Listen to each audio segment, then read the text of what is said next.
자, 우리 신을 고백하는 것으로 수요일 성경 공부를 시작하도록 하겠습니다. 자, 우리 신을 고백합니다.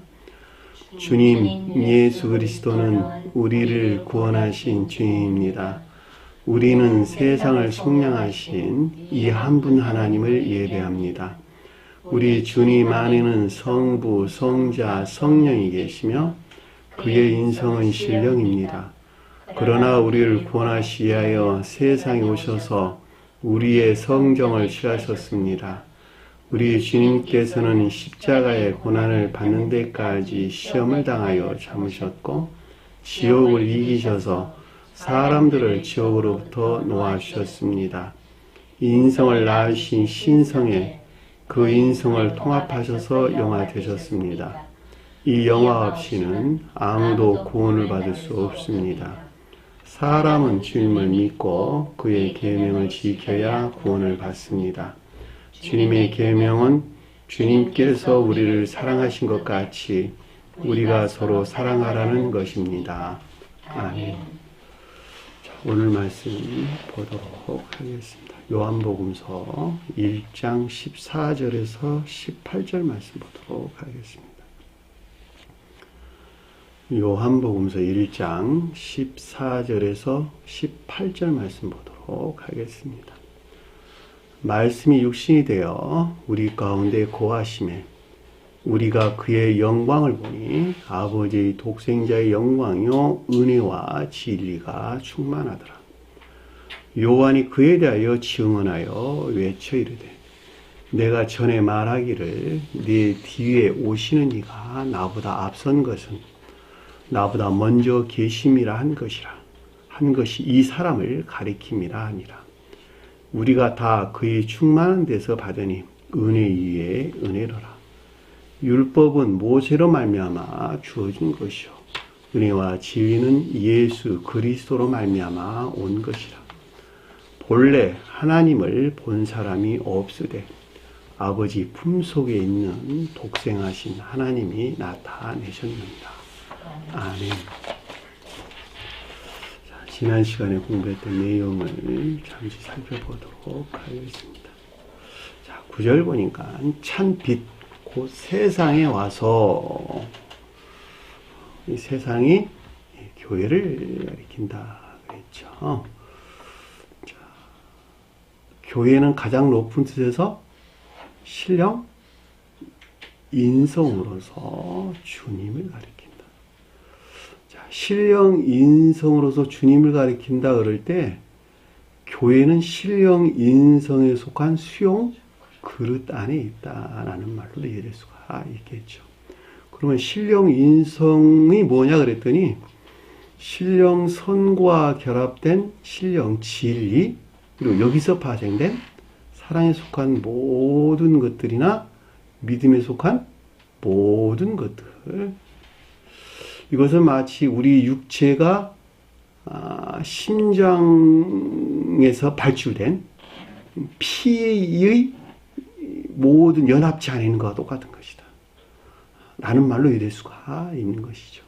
심장은 신령, 사랑에 속한 신령 선에 대응하고 피는 신령 지에 속한 신령 진리에 대응한다라고 하는 것을 잘 볼 수가 있는 것이죠.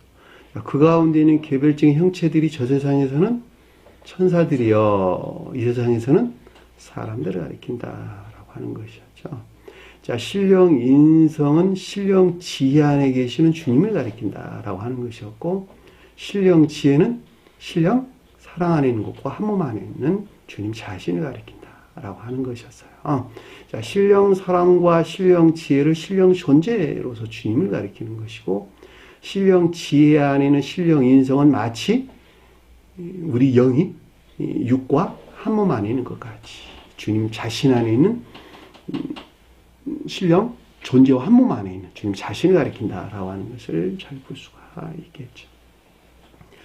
그래서 세상에 왔다라고 하는 것은 곧 주님 몸을 가리키는 이 세상에서는 교회를 가리키고 저 세상에서는 곧 천계를 가리킨다는 해도내나 마찬가지다라고 하는 것을 잘 볼 수가 있습니다.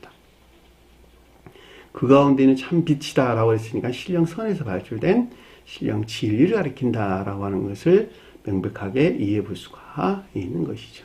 자, 모든 사람을 밝게 하는 빛이 이것이 있었으니, 자, 모든 사람을 밝게 한다라고 하는 것은 거룩한 진리 안에 있는 것들을 밝게 조명하는 것을 가리킨다라고 하는 것을 잘 볼 수가 있겠죠.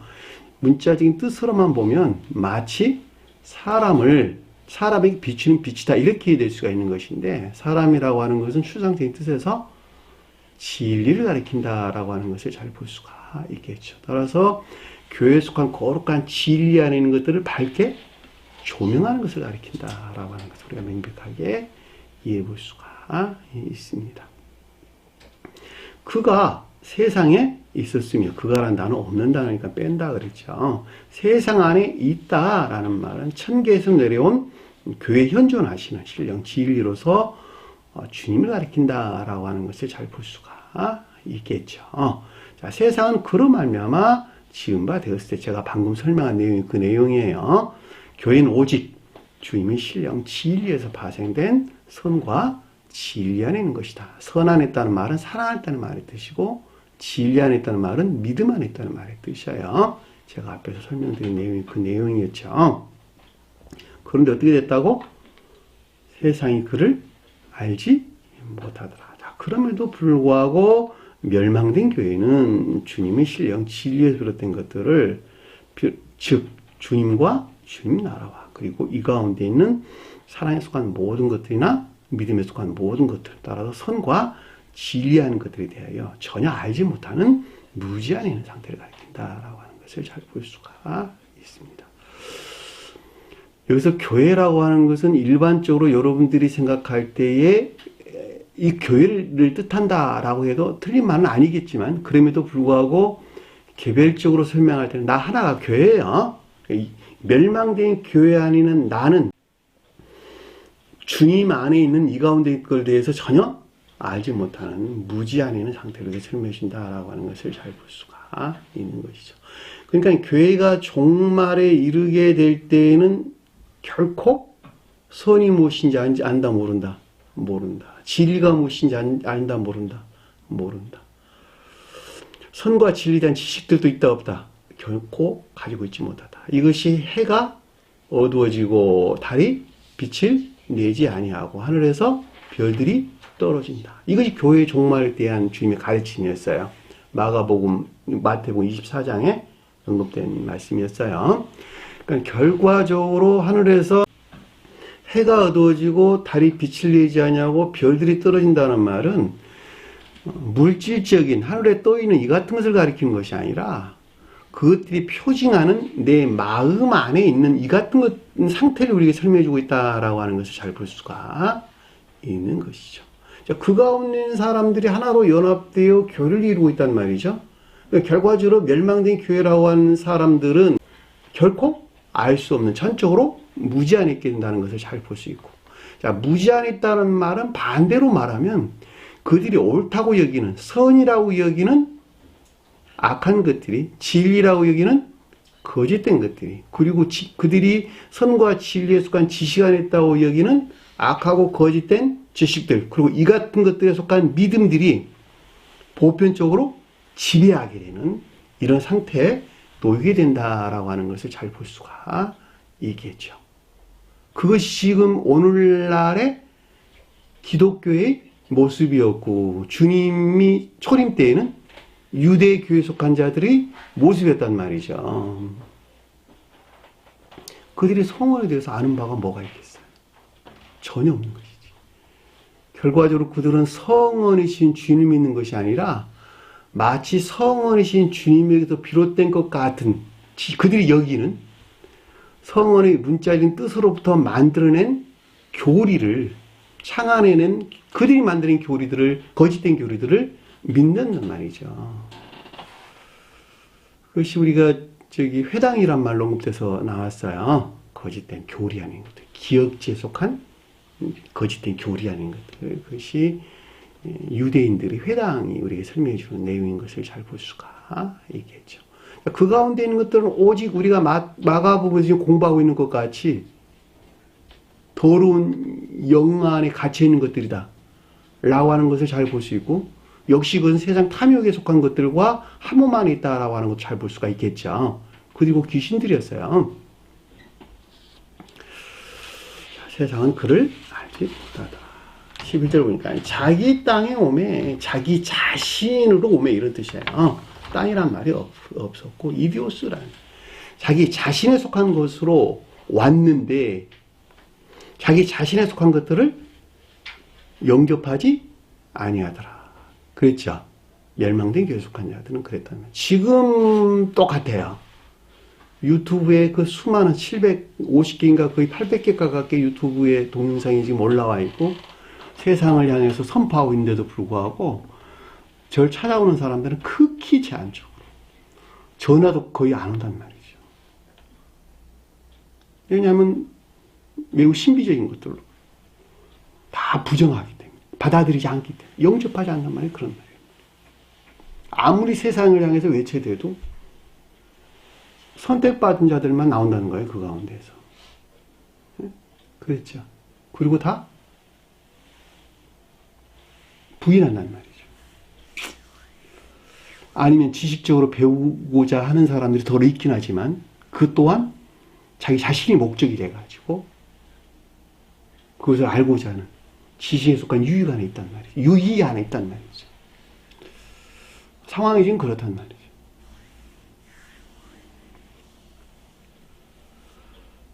그런데 아래서 뭐라고 설명해 나왔어요? 그런데 그를 영접하는 자, 곧 그 이름을 믿는 자들이 영접한다라고 하는 것은 주님의 신령 선과 신령 진리로부터 영접된 선과 진리 아닌 자를 가리킨다라고 하는 것을 잘 볼 수가 있겠죠. 여러분들이 반드시 기억할 것은 교회는 선과 진리 안에 존재한다.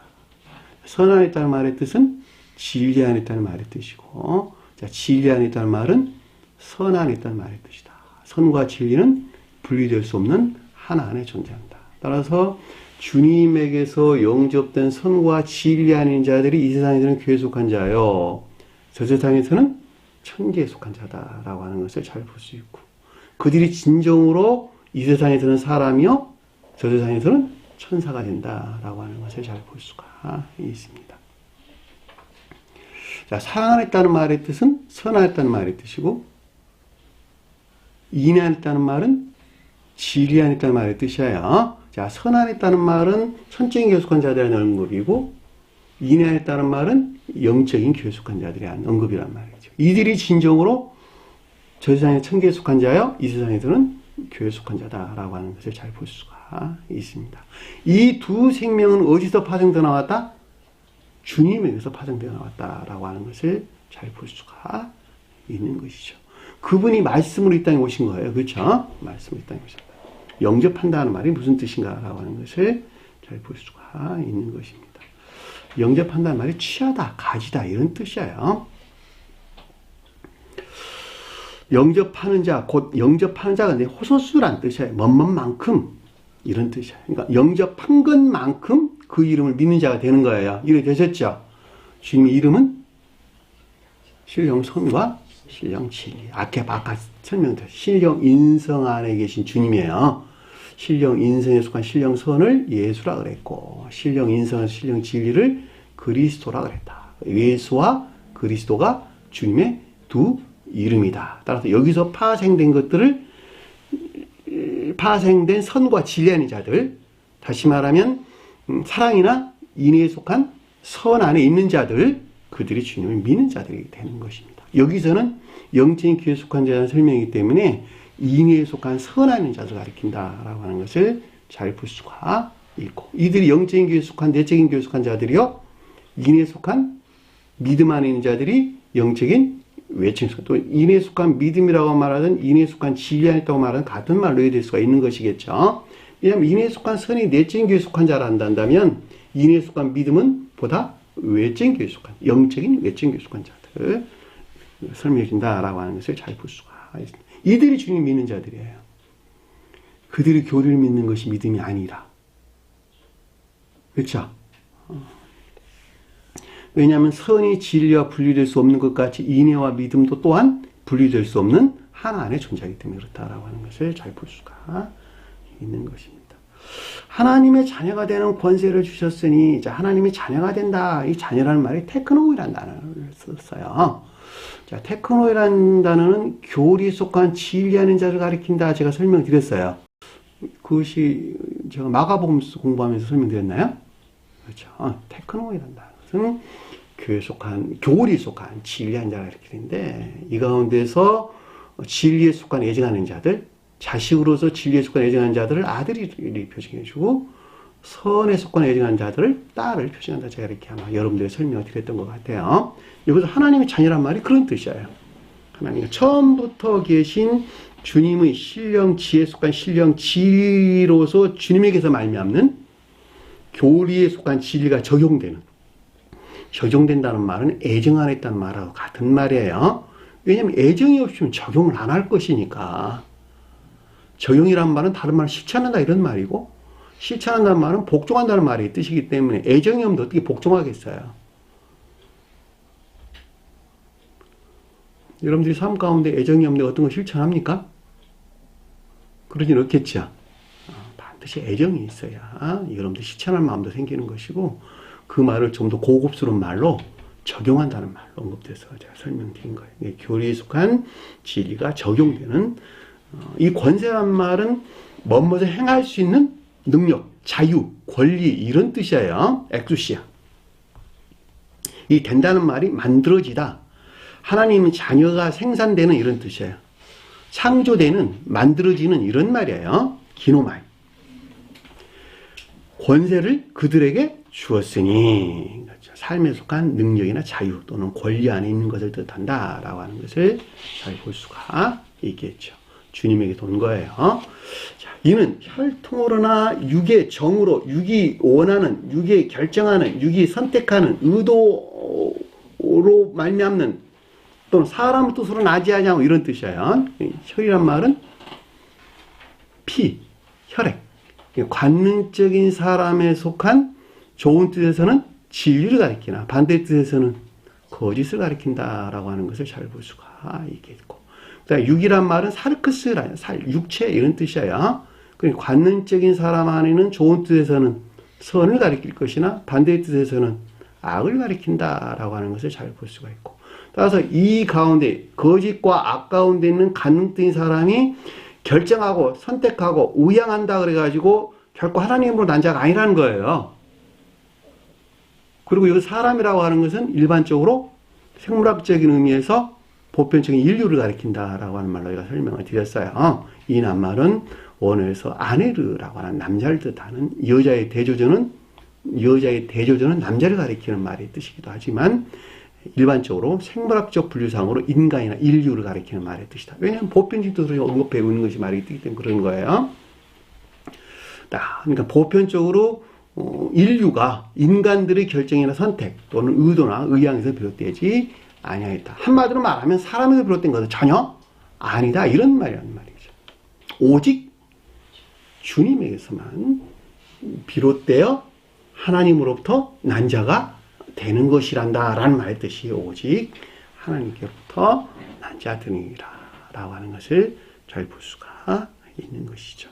그러니까 하나님의 그 이름을 믿는 자 곧 그러니까 영접하는 자 곧 그 이름을 믿는 자라고 하는 것은 믿어서 하나님의 자녀가 만들어지는 자녀로 생산되는 권능을 갖게 되는 권세를 갖게 되는 자유를 갖게 되는 권리를 갖게 되는 이런 것은 오직 주님에게로만부터 비롯된단다. 주님 아닌 그 어떤 것으로 비롯되지 않는단다. 세상에 천하의 난자라도 그건 비롯되지 않는다. 이런 말로 여러분들이 좀 이해하셨으면 좋을 것 같아요. 동서양이 아무리 기고 나는 지혜 있는 자라 할지라도 결코 그들은로부터 생명이 나올 수 없단다. 이해되셨나요? 부처 믿어서 구원받을 수 있는 건 아니라는 거예요. 그들이 젖는 자로서 섬기는 그 어느 누구로부터 우리가 사람은 이 주님의 자녀가 될 수 없다는 거예요. 오직 구원은 누구로부터? 주님으로부터 비롯된단다. 이거 모르니까 세상에 수도 없는 그 이방 교회들이 나온 거 아니겠습니까? 우리나라도 수도 없는 종파들 있잖아. 부처님이 뭐리님이라고 하는 여러 가지. 세상에 수도 없는 지도자들 많이 있잖아요. 세계적으로 가장 큰 종파를 이루고 있는 이슬람교도들. 마호메트 믿어도 그건 구원받는다고 말하는 거 아닙니까? 그거에 대한 정면으로 지금 여기서 우리 가르침을 주고 있잖아요, 지금. 가깝게는. 그렇죠?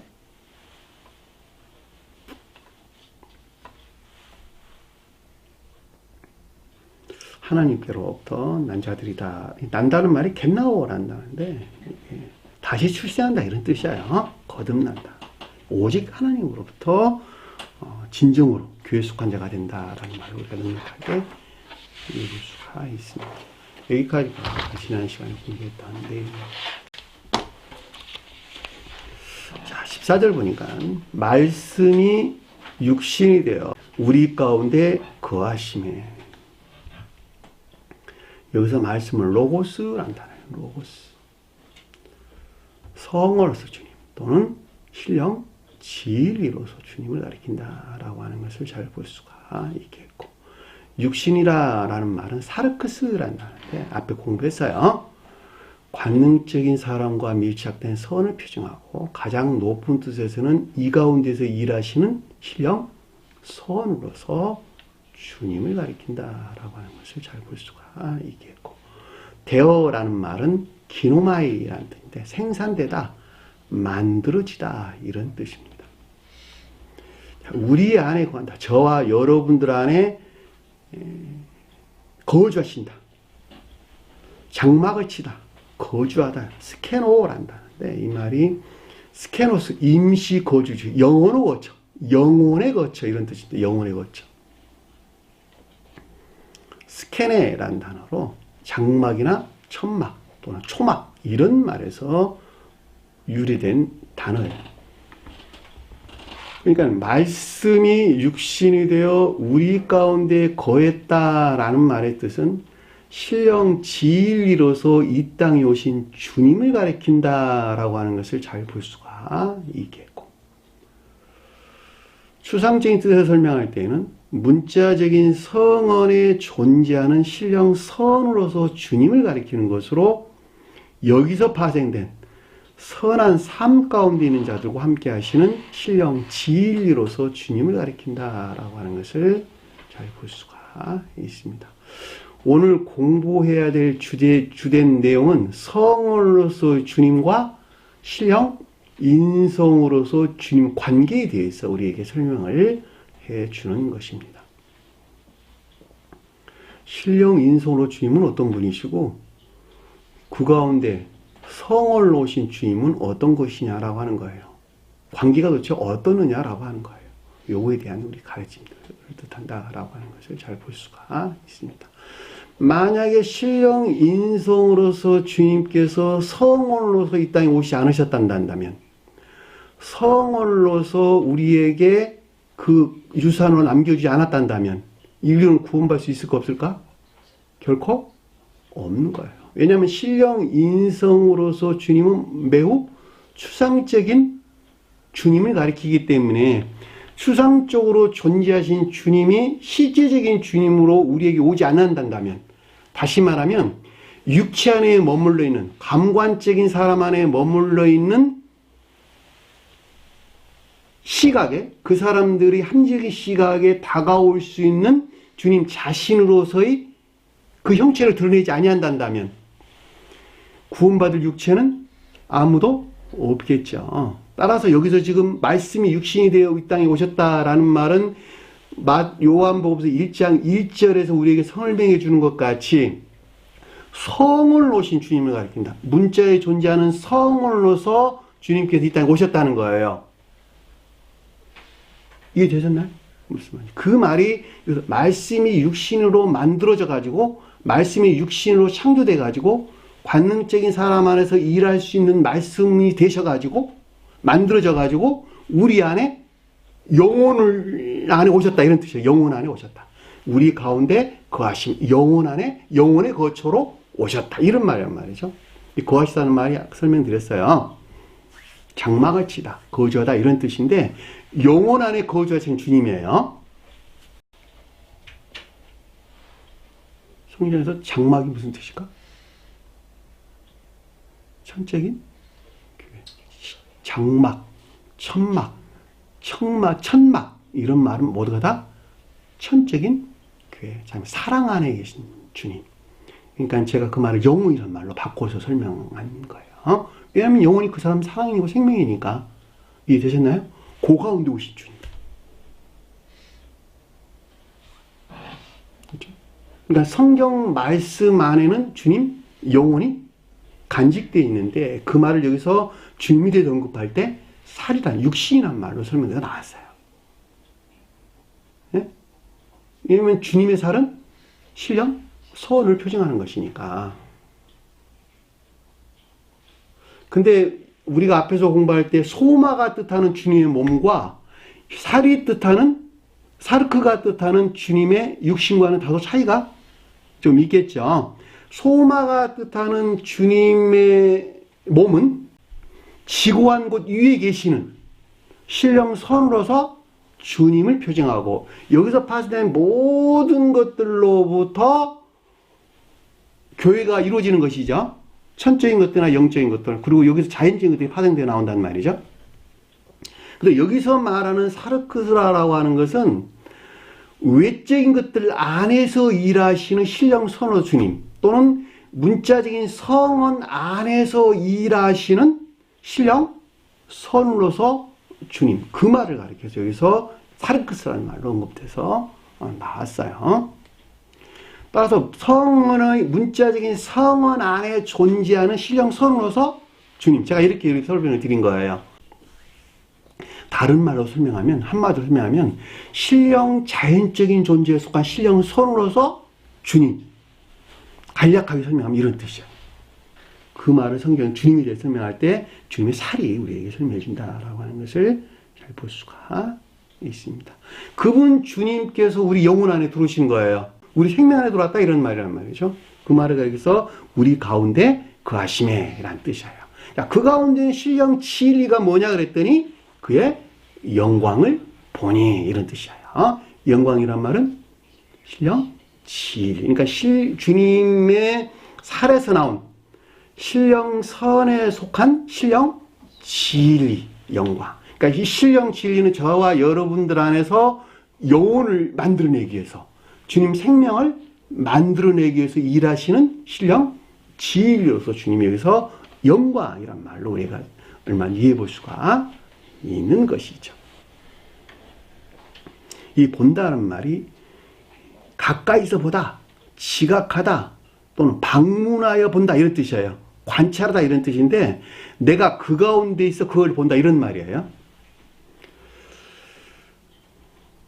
교리적으로 아는 것과 구분하라 이런 뜻이 한마디로 말하면 제가 여러분 설명한 내용은 지금 교리적으로 보는 데아오마이, 본다는 말이 데아오마이라는 뜻인데 배워서 한다 이런 말이 아니라 내가 그 가운데 있어 영광 안에 있는 것을 본다 이런 뜻이란 말이죠.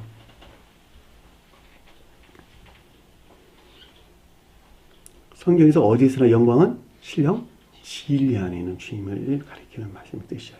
이 말을 다른 말로 설명드리면 주님께서 이 땅에 오셔가지고 온갖 악과 거짓들을 지옥으로 멸하시고 물리치고 인성을 신성과 합일하셔서 신령 인성이 되셨는데 그 신령 인성의 안에 있는 신령 선에서 파생된 신령 진리 안에 있는 모든 것들, 그것이 영광이란 말의 뜻이에요. 그 가운데 있는 것들을 봤다 이런 뜻이에요. 누가 봤다는 거예요? 요한이 봤어요. 요한이. 요한이 뭐라고?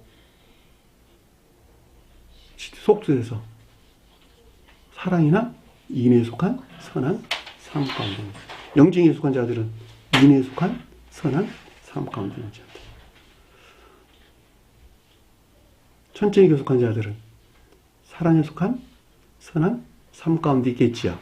주님에 설명할 때는 문자적인 뜻 안에서 일하시는 주님, 신령 선을 속한 신령 활동 안에 있는 주님. 그분 요한이에요. 아래에서 이제 설명서 나올 거예요. 자, 영광을 봤는데 그것이 뭐냐 그랬더니 아버지의 독생자 영광이라. 제가 방금 설명한 내용이거든요. 아버지는 뭐예요? 신령 존재로서 주님.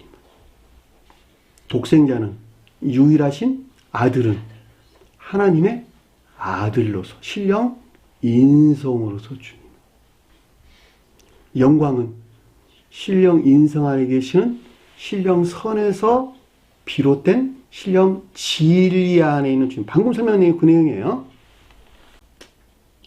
독생자란 말이 모노게네스를 한다는데 유일하게 태어난 이런 뜻이에요. 원어를 보면 유일하게 태어난.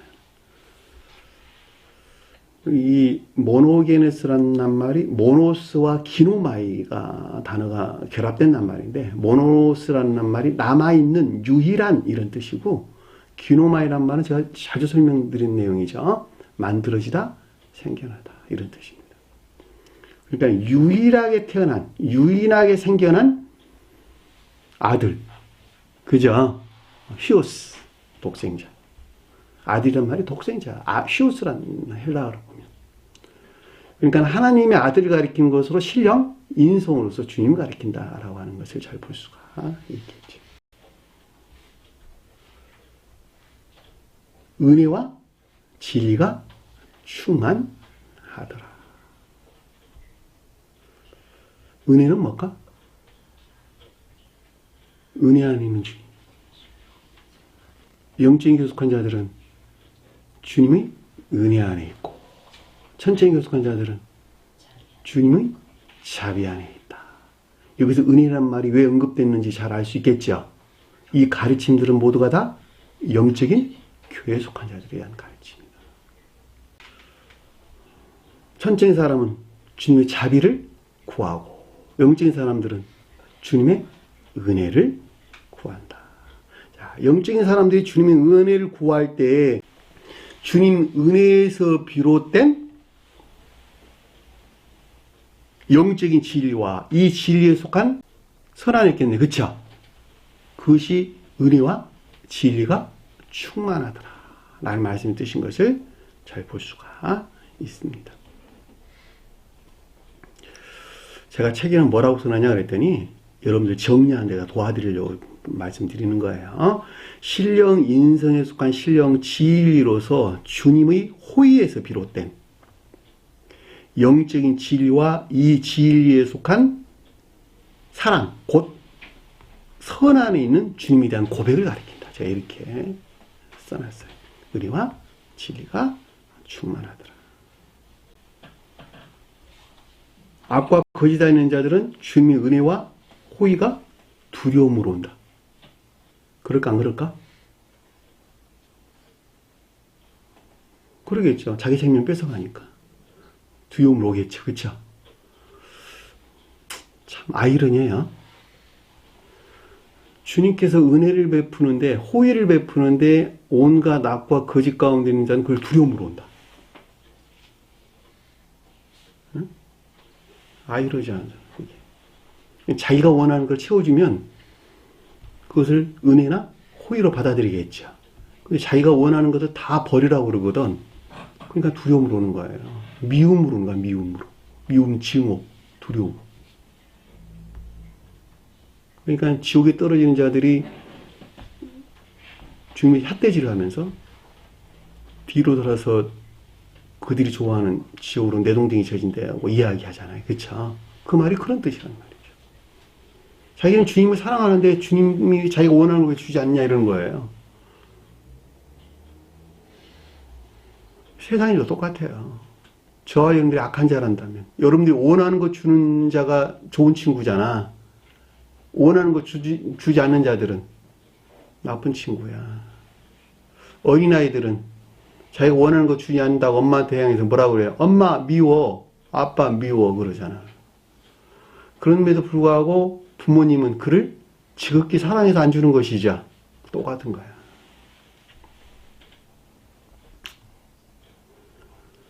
성경 가르치면 어떻게 이렇게 독하냐 그런 거다고. 그러니까 내 주님에게서 주님의 두 이름에서 나온 생명 하나 있고 사랑 하나 있고자 하는 자들은 주님의 은혜를 구한단 말이죠. 주님의 자비를 구한단 말이죠. 자기 사랑 목적 아닌 자들은 자기가 원하는 것을 구해요. 세상 사람들은 모두가 다 자기가 원하는 것을 구해요. 그리고 기도하는 거 아침 저녁으로 새벽마다. 비단 기독교 속한 자들뿐만이 아니라 이방 교들도 다 똑같단 말이죠. 다. 자기가 원하는 것을 기도하는 거다. 나 천국 가야 되니까 기도해. 그렇죠? 나 죽어서 구원받아야 되겠거든. 그리고 기도한단 말이죠. 나 구원해 주세요.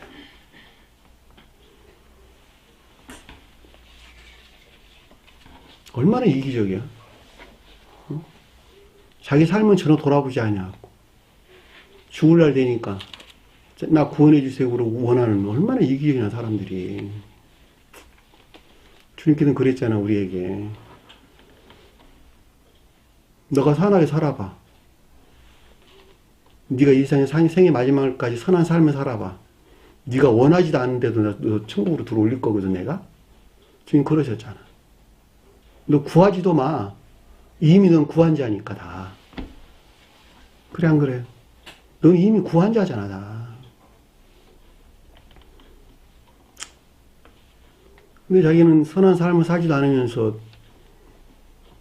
자기 구원해달라고 기도하는, 회사에서 일도 안 하면서 봉급만 해달라고 하는 거하고 뭐가 다르냐고. 너 일만 열심히 해봐. 내가 선한 사장이거든? 이거 달라는 것보다 훨씬 더 많은 거 줄게. 세상 사람도 그러할진데 하물며 주님께서 안 그러겠냔 말이에요. 내가 너에게 말해주는 것은 오직 선한 삶에 대해서 말해주는 거 아무것도 없거든? 성언을 가르치면 오직 성언에 익히된 선한 삶이거든? 네가 선하게 살아봐. 네가 원하는 것보다 훨씬 더하는 것을 줄게. 악한 자라도. 그렇죠? 좋은 것으로 줄 줄 알거든. 하물며 아버지가 내가 너에게 그보다 더한 것을 주지 않겠느냐. 주님께는 그러셨잖아요.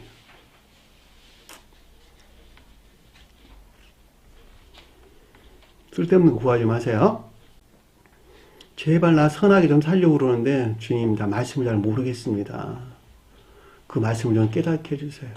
그러면 주님께서 이 가운데로 안내하셔. 나는 하나님을 사랑하고 진정으로 이웃을 사랑합니다.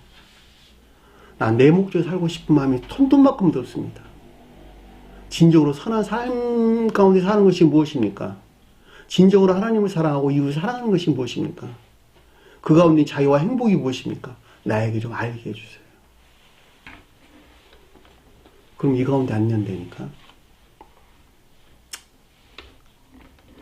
은혜와 진리란 말이 그런 뜻이에요. 은혜와 진리란. 영적인 진리와 이 진리에 속한 사랑, 그 선 안에 있는 것들이 무엇인가라고 하는 것을 알게 하고 이 가운데 있는 것들로 충만하게 하신 것이 곧 주님이다라고 하는 것을 우리가 잘 볼 수가 있습니다. 그분이 독생자의 영광이었죠. 자, 신령 인성 안에는 주님을 가리키고 신령 인성 안에 계시는 신령 선에서 파생된 신령 진리가 영광이다라고 하는 것이었죠. 그러니까 저와 여러분들은 주님의 영광 안에 있는 것이고 영광 안에 있는 것을 보는 거예요.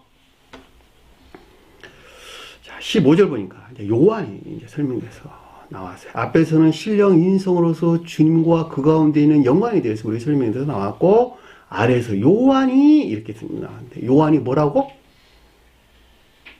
문자적인 성원 안에서 일하시는 주님이에요. 자, 문자적인 성원 안에서 일하시는 주님을 다른 말로 신령 선형에 속한 신령 활동 안에 있는 주님이다 이렇게 설명되고 문자적인 성원에 대해서 언급할 때 이분 주님에 대하여 세례란 말을 붙여서 세례 요한이라고 불렀다. 제가 여러분들 설명드렸어요. 그러니까 요한이 그에 대하여 증언하여 외쳐 이르되 자, 신령 인성으로서 주님에 대해 설명할 때는 문자적인 뜻 안에서 일하시는 신령 선언에 속한 실종 활동 안에 있는 주님을 가리킬 것이요. 성언로서 주님에 대해서 설명할 때는 문자적인 성언로서 주님을 가리킨다라고 하는 것을 잘 볼 수가 있겠죠. 증언한다 라는 말은 신령 인성으로서 주님에게서 비롯된 거룩한 진리 안에 있는 것들을 확증하고 입증하는 것을 가리킨다라고 하는 것을 잘 볼 수가 있겠죠. 결과적으로 문자적인 뜻 안에서 일하시는 주님은 신령 인성에 속한 것들을 입증하고 확증하는 것을 가리키고, 성언으로서 문자적인 뜻으로서 주님이 일하시는 것은, 주님 안에 있는 것들은 문자적인 뜻 안에 간직되어 있는 신령선과 신령 진리 안에 있는 것들을 입증하고 확증하는 것을 가리킨다라고 하는 것을 잘 볼 수가 있겠죠. 앞에서 이렇게 말하나 뒤에서 말하는 이렇게 말하나 내나 동일한 거예요. 왜냐하면 신령 인성이고 성언이시고 성언이 신령 인성이시니까. 그럼에도 불구하고 성언이 인류에게 선물로 주지 않았단다면 신령 인성 안에 있는 주님을 알 수 있어요, 없어요? 결코 알 수 없는 거예요. 그러니까 반드시 문자의 존재의 성언이 우리에게 가까이 올 수밖에 없었던 것이다 라고 하는 것을 우리가 잘 볼 수가 있겠지요. 증언한단 말이 마르티레오, 증언하다, 입증하다, 증거하다 이런 뜻입니다. 2절 보니까 내 뒤에 오시는 이가 나보다 앞선 것은 나보다 먼저 계심이라 말한 것이 이분을 가리킵니다. 앞들 내가 문장을 조금 바꿨어요. 앞에 언급돼도 그냥 내나 마찬가지긴 하지만 원어에서 내가 충실하기 위해서 네 뒤에 오시는 이가 나보다 앞선 것은 요한에 대한 설명인 것이게, 요한 다음에 후에 이런 뜻이에요. 뒤란 말이 오피소라는 단어인데 후에 다음에 이런 뜻이에요. 그러니까 요한이 가리키는 뒤에 오시는 이가 나보다 앞선 것은 당연한 것이죠.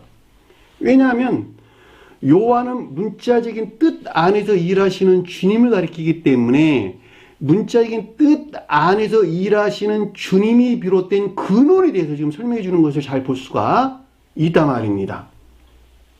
이해되셨나요? 무슨 말씀인지. 이분이 누구였어요? 이분을 가리킴이라. 이분이 누구였어요? 아버지 독생자. 그렇잖아. 지금 보면 앞뒤 문맥으로 보면 아버지 독생자의 영광이요 라고 하는 것이 이분을 가리킴이라 라는 뜻인 것을 잘 볼 수가 있단 말입니다. 그러니까 요한이 가리키는 것들 안에 뭐가 내재되어 있다? 아버지 독생자의 영광, 신령 존재와 한 몸 안에 있는 신령 인성에 속한 신령 진리, 그리고 이 가운데 있는 궁극적인 형체가 뭐였어요? 요한. 그래 안 그래요? 형체란 말이 무슨 말일까? 가장 외적으로 드러나 있는 것. 가장 외적으로 드러나 있는 것. 그래서 내 뒤에 오시는 이가 나보다 앞선 것은, 먼저 생겨난 것은 이 뜻이란 말이죠. 먼저 생겨난 것은 나보다 먼저 계심이니, 그렇죠? 당연히 먼저 계셨다라고 하는 것은 외적인 형체 안에 있는 모든 것들은 아버지 독생자 영광으로부터 내려왔다. 영광으로부터 비롯된 외적인 형체 안에 존재하는 것이다 라고 하는 것을 잘 볼 수가 있는 것이겠죠.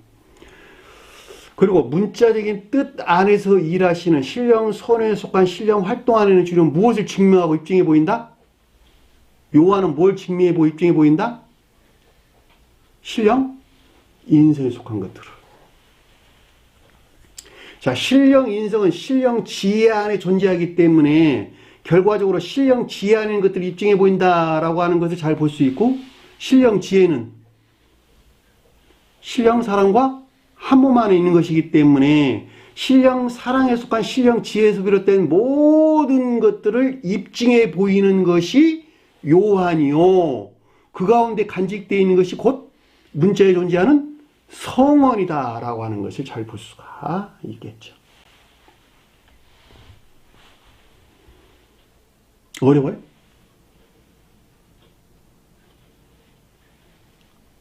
안 어렵죠? 다시 한번 설명드려요.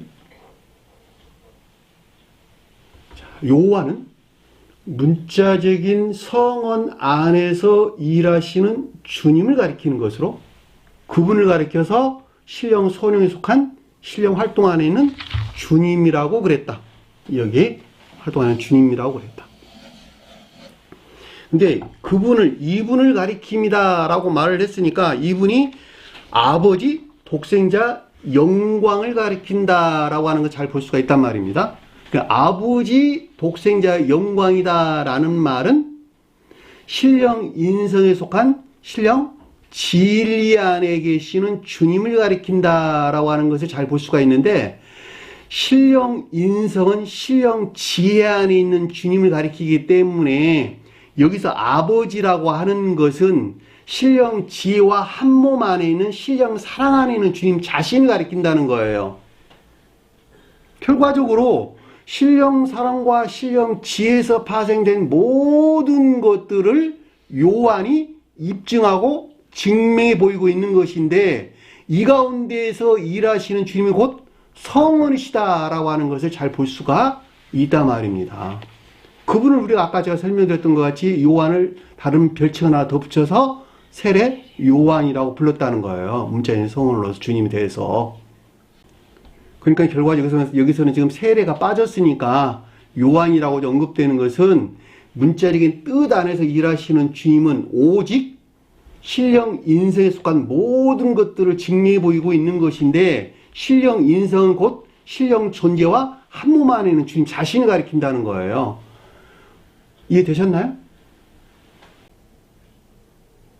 우리가 모두 그의 충만한 데서 받아서 신령 존재와 한 몸 안에 있는 신령 인성에 속한 신령 진리, 그리고 이 가운데는 거룩한 영적인 것들로, 그 말이 여기서 우리가 모두 그의 충만한 데서 받아서, 충만하다는 말은 거룩한 진리하는 것들에 설명해 주는 것이니까.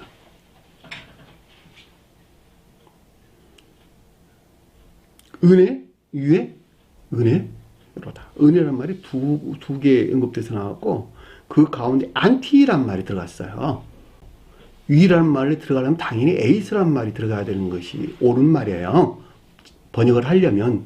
근데 여기서는 원어를 보면 위라는 말이 안티, 먼못에 대조하여, 먼데 반대하여, 이런 말이란 말이에요. 은혜에 반대하여 은혜라, 이런 말이에요. 그냥 직역을 하면. 여기서 파생된 것으로 악 가운데 있는 온 인류를 구원하실 영적인 진리와 이 진리에 속한 사랑, 곧 선 안에 있는 비롯된 근원으로서 주님에 대한 고백인 것을 잘 볼 수가 있습니다. 네, 말씀하세요. 15절에 보면은 요한이 그에 대하여 증언하여 그 다음 외쳐 이르되 내가 전에 말하기를 그건 외쳐 이른단 말에? 예, 그 말이 무슨 말이냐고요? 그건 없는 여기서는. 아니, 증언하여 외쳐 이르다 그러는데 이걸 하나로 묶어 제가 설명을 드린 거예요. 왜냐면 외쳐다는 말이 의지에서 나오는 것이고, 말하다는 말은 교리적인 지각이나 가르침을 가리키는 말의 뜻이에요. 17절 보니까 율법은 모세로 말미암아 주어진 것이요. 여기서 율법이라는 말은 노모스라는 단어를 썼어요. 노모스. 원어를 보면 규정된 관습의 개념, 법, 규범, 이런 뜻이에요.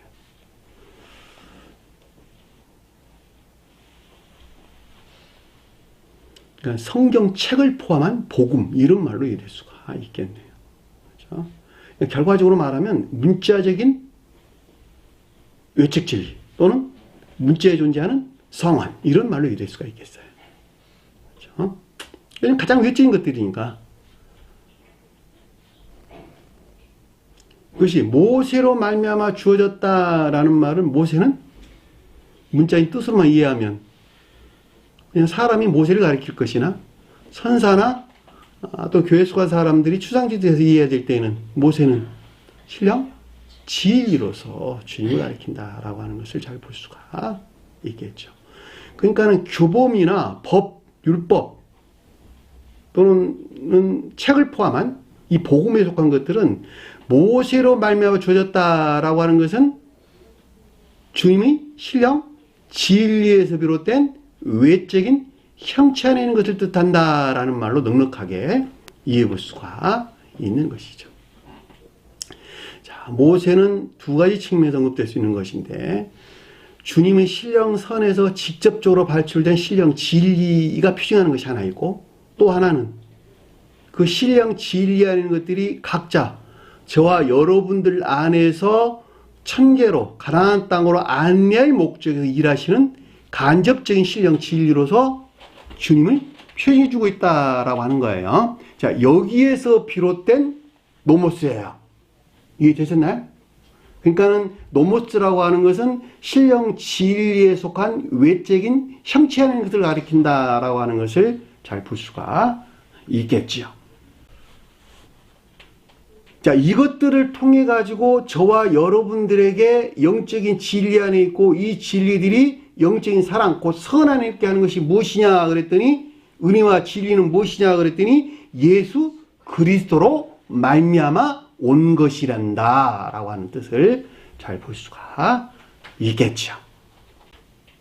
은혜와 진리는, 은혜는 영적인 진리 안에, 그러니까 주님 영적인 속한 자는 주님이 은혜 안에 있는 것이기 때문에 주님이 은혜에서 비롯된 것들은 영적인 진리들을 가리키는 것이고 그 영적인 진리들이 사랑, 그 선 안에 있는 것들이 진리란 말이죠. 왜? 진리는 선과 분리에서 하나 있는 것이니까. 이해되셨나요? 무슨 말씀인지. 근데 그것이 어디서 왔다는 거예요? 예수 그리스도로부터 생겨난 것이라. 그러니까 은혜와 진리가 예수 그리스도로부터 생겨났다는 거예요. 어디 안에 있는? 관습 안에 있는, 문자적인 뜻 안에서 나타내는, 드러내는, 형체 안에 있는 이런 말이라죠. 예수 그리스도는, 예수는 신령 인성에 속한 신령 선 안에 계시는 주님을, 그리스도는 신령 인성에 속한 신령 진리 안에 있는 주님을 가리킵니다. 또 다른 말로는 성원에 속한 신령 선 안에 있는 주님이 예수요, 성원에 속한 신령 진리 안에 있는 주님이 그리스도다. 다 아는 바와 같이 그리스도는 기름 부음을 받은 자란 뜻이죠. 기름 부음을 받다 이런 말이란 말이죠. 다시 말하면 주님께서 이 땅에 오셔가지고 시험을 겪으셨는데 무엇에 대해서?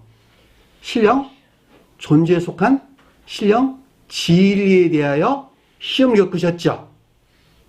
무엇에서 유발된? 스스로 허용하신 인간 속성으로부터 유발된, 그쵸? 그 시험을 겪으셨다라는 말은 이 가운데 있는 온갖 악과 거짓들을 지옥으로 멸하기 위한 전쟁이 있었다라는 말로 이해될 수 있고, 마지막에 승리하신 것에서 이 가운데 있는 모든 것들을 신성과 합의를 했는데, 진리 안에 있는 모든 것들을 신성과 합의를 했는데 그 합일되신 주님을 기름 부었다라는 말의 뜻이에요. 기름이 뭐니까? 신성 안에 신령 사랑이니까. 가장 높은 뜻에서. 이해되셨나요? 그래서 뭐가 되셨어요? 어떤 분이 되셨어? 신령 인성이 되셨는데 그 신령 인성 안에 있는 신령 선을 예수라고 불렀고 이 신령 선과 한 몸 안에 있는 신령 진리를 그리스도라고 불렀단다. 따라서 영적인 기에 속한 은혜와 진리는, 선과 진리는, 영적인 진리 안에 있는 선과 진리는 어디서 나왔다? 예수 그리스도로서. 이분 주님에게서 파생되어 나왔다.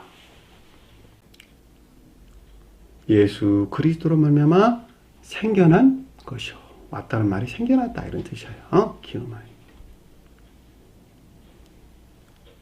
이제까지 18절 보니까 이제까지 하나님을 본 사람이 없으되 이제까지 하나님을 본 이는 아무도 없으되 사람이라는 단어 없는 단어예요. 신령 존재의 신령 지에 속한 신령 진리 안에 있는 것들에 대하여 주님의 영광 안에 있는 것들에 대하여 지금까지 계시된 바 단 한순간도 없었다. 하나님은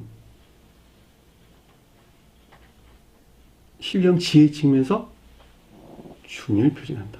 처음 존재로서 주님을 표징한다 그럴 때 신령 지혜 안에 계시는 처음부터 계신 주님을 가리킬 때 하나님이란 말로 언급돼서 나왔어요. 다시 말하면 예수 그리스도라는 측면에서 언급할 때 하나님은 신령 존재 안에 계시는 신령 지혜로 주님 자신을 가리키는 거예요. 이해되셨나요? 자, 여기서 비롯된 것들을 본 사람이 아무도 없다. 볼 수 있는 사람이, 보여줄 수 있는 사람이 아무도 없었다는 거예요. 한마디로 말하면. 근데 누가 나타냈다? 주님께서, 이 가운데 계신 주님께서 드러내 보였다는 거예요. 그럼 나왔잖아요. 지금 보면 아버지 품속에 있는 하나님의 독생하신 아들, 그가 나타내셨느니라. 예수 그리스도께서 나타내셨느니라.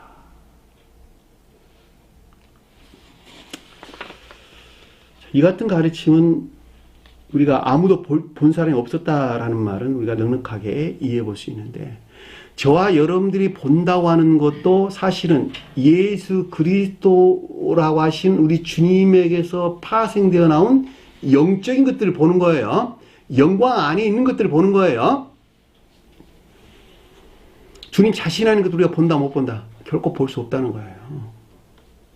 다시 말하면 천주인 계속한 자들은 주님 사랑하는 것들을 보고, 영적인 계속한 자들은 주님 인내하는 것들을 본다. 또 다른 말로 천주인 계속한 자들은 선 안에 있는 주님을 보고, 영적인 계속한 자들은 진리 안에 있는 주님을 본단 말이죠.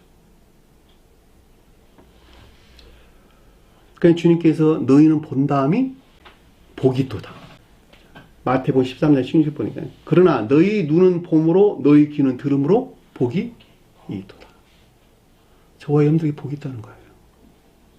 왜 그러냐 그랬더니, 내가 진실로 진실로 너희에게 이르노니 많은 선지자와 의인,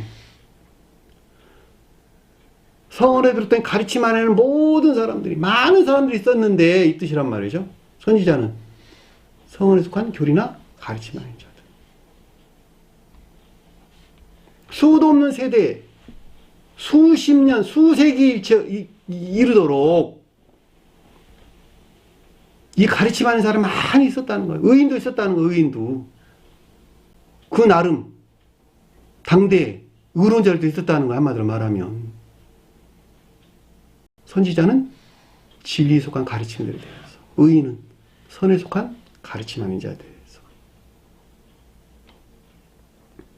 너희가 보는 것을 보고자 해도 보지 못하고, 저와 여러분들이 보고 있는 이것을, 깨닫고 있는 이것을 보고자 해도 보지 못하였고, 그 선 안에 있는 자들이 지각하고 있는데, 그것이 무엇인가라고 하는 것을 알고 있는데, 그 사랑 안에 존재하는 생명이 무엇인가라고 하는 것을 깨닫고 있는, 지각하고 있는데, 인식하고 있는데, 너희가 듣는 것을 보고 듣고자 해도 듣지 못하였느니라.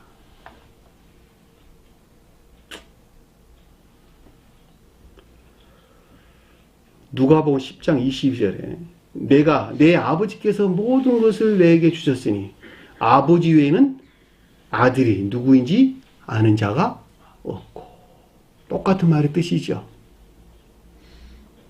신령 인성으로서 주님만이 처음 존재 안에 계시는 주님 자신에 속한 모든 것들을 알고, 이분 주님이 신령 인성하는 것들이 무엇인가 안다는 거예요. 그 말이잖아요. 지금 내 아버지께서 모든 것을 내게 주셨으니 아버지 외에는 아들을 누구인지 아는 자가 없고, 아들 또한 아들과 또 아들이 소원대로 계시를 받는 자 외에는 아버지가 누구인지 아는 자가 없나이다. 그러니까 신령 인성으로서 주님만이 신령 인성이 비롯된 근원 안에 계시는 신령 사랑과 신령 지혜 안에 주님 자신에 속한 것들을 드러내고 알고 있다는 말의 뜻이고, 신령 사랑과 신령 지혜 안에 주님 자신만이 거기서 발출되어 나온 신령 인성에 속한 것들이 무엇인가라고 하는 것을 밝히 알고 보여줄 수 있다는 것이고, 이분 신령 인성으로서 주님에게서 파생되어 나온 아버지가 가리키는 선한 인자만이 이 선에서 비롯된 것으로 신령 인성으로 주님께서 비롯된 영적인 것들이 무엇인가라고 하는 것을 안다는 거예요. 그 말을 가르쳤어요. 여기서 아버지의 소원대로 계시받는 자 외에는 아버지가 누구인지 아는 자가 없다. 우리가 아버지 볼 수가 없어요. 주님에게 속한 아버지를 볼 수가 없어요. 그럼에도 불구하고 진리 안에는 선은 볼 수 있다 없다? 안다는 거예요. 진리 안에 인애가 뭐라는 걸 안다는 거예요. 제자들을 돌아보시며 조용히 이르시되 너희가 보는 것을 보는 눈은 복이 있도다. 내가 너희에게 말하노니 많은 선지자와 임금이, 여기는 누가복음에 나온 말씀 뜻이에요. 마태복음에서는 의인이라 말했고 여기서는 왕이라 말했어요. 왜? 의인은 믿음이 선 안에 있기 때문에, 왕은 믿음이 지식 안에 있기 때문에 왕이란 말이 나왔어요. 구분되잖아. 그죠? 영적인 속한 자들은 다 지식 안에 있기 때문에 놀랍죠? 단어가 이렇게 구분돼서 나왔다는 말이죠. 엄격하게 나눠서 너희가 듣는 바를 듣고자 했을 때 듣지 못하였느니라. 결과적으로 이 18절 말씀이 본래 하나님을 본 이는 아무도 없으되, 아버지 품속에 있는 하나님이 곧 독생하신 아들, 쓰셔요. 아들이 그가 나타내셨느니라. 하나님은 나가 빠졌어요. 하나님이 뒤에 붙는 것이 아니라 앞에 붙어야 되는데 지금 문장을 약간 바꿨네요. 아버지 품속에 있는 하나님 곧 독생하신 아들 그가 나타내셨느니라. 아버지 품속에 있다라는 말이 주님 사랑 안에 있다, 사랑과 한 몸 안에 있다라는 말로 우리가 넉넉하게 이해해 볼 수가 있겠죠. 독생하신 아들을 하나님이란 말로 바꿨어요. 왜냐하면 제가 아까 설명드렸어요. 하나님이 신령 지혜 안에 주님을 가리키고 신령 인성은 신령 지혜 안에 계신다. 제가 설명드렸어요. 그래서 하나님이란 말이 나왔고 그 뒤에 독생하신 아들이라고 하는 신령 인성으로서 주님이 돼서 언급돼서 나왔다는 말이죠. 그러니까 예수 그리스도가 곧 신령 인성에 속한 신령 선과 신령 진리를 가리키고, 이분 주님으로부터 천기나 교회에 속한 모든 것들을 어떻게 한다는 거예요? 생각해내고 묘사되고 설명되고 또 이 가운데 인도하고 안내한다. 그 말이 나타내셨다라는 뜻인 것을 잘 볼 수가 있습니다. 이 나타내셨다라는 말이 엑세게오마이라는 뜻인데, 이게 엑스와 헤게오마이라는 단어 합성어예요. 근데 헤게오마이가 아고라는 단어의 강세형인데, 아고라는 말이 인도하다, 안내하다 이런 뜻을 가지고 있는 것입니다. 그러니까 나타내셨다라는 말은 묘사하고 설명하는데, 그것이 뭐냐 할 때 안내하고 인도할 목적에서 생각해내고 묘사하고 설명하다 이런 말로 이럴 수가 있는 것이겠죠.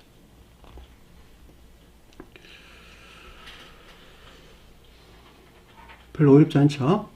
오늘 주신 말씀 마음속에 깊게 새기시고 한 주간을 승리하는 저와 여러분 되기를 간절히 축원합니다. 자, 주님오는 가서 공부를 마치도록 하겠습니다.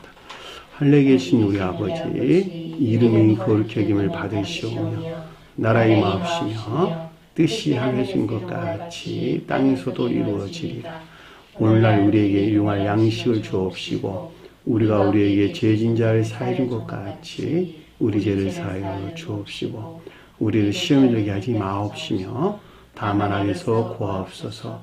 나라와 권세와 영광이 아버지께 영원히 싸움나이다. 아멘.